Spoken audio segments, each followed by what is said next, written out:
This video is sponsored by ExpressVPN. Keep watching for more information and a special offer.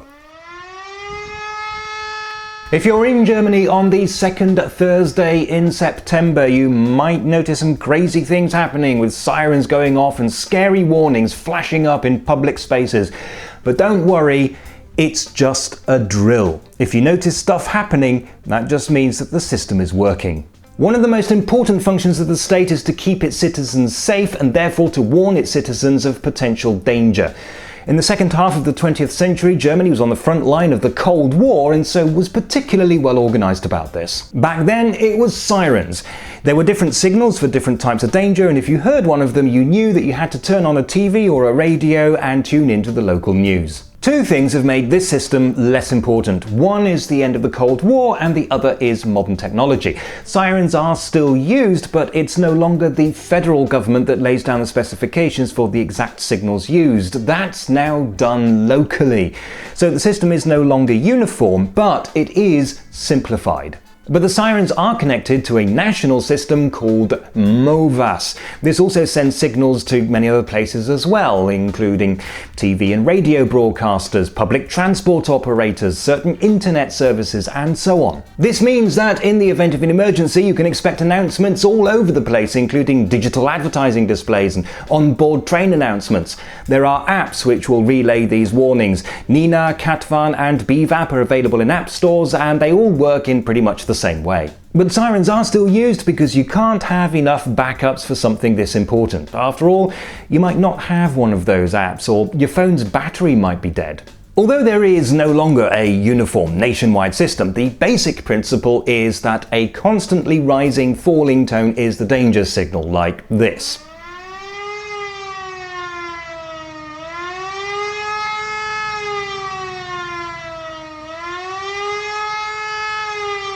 This could be something like a natural disaster, a major industrial accident at a chemical plant, or even an impending nuclear, biological, or chemical weapons strike.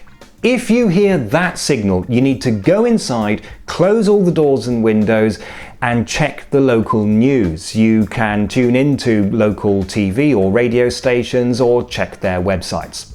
Once the danger is past, you should hear the all clear. This is one long continuous blast about a minute long. In some rural areas, sirens are also used when the local fire brigade is called out. The signal for that is normally 3 medium-length blasts, each about 10 to 15 seconds long. Firefighters do have pages and apps, but the sirens are used to alert everybody else. These are places where there is a volunteer fire brigade, so if you hear that signal, you know to be on the lookout for cars driving at high speed in the direction of the local fire station. These sirens are regularly tested. In most places there is a special signal for a test, which is normally a single 15-second blast.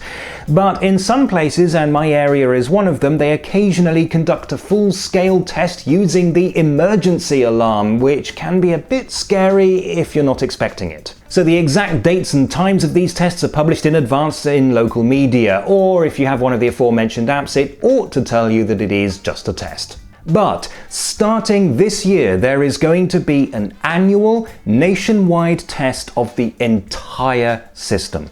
This will be the second Thursday in September at 11 o'clock in the morning. There's even an official website dedicated to this one thing, although as far as I can see, it appears to be in German only. And if you're a fan of 1970s British sitcoms, you know exactly what to do if you hear the sirens.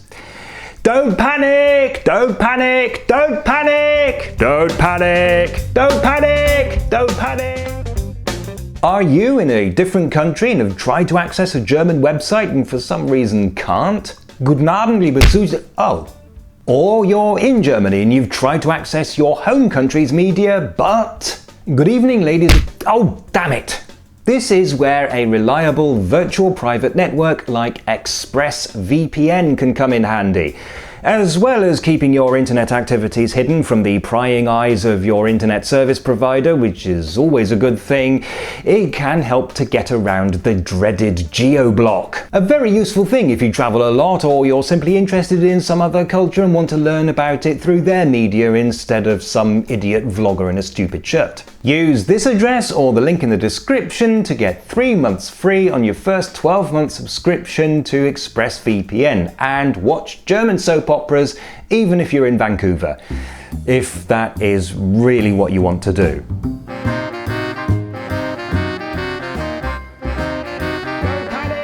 Don't panic! Don't panic! Don't panic!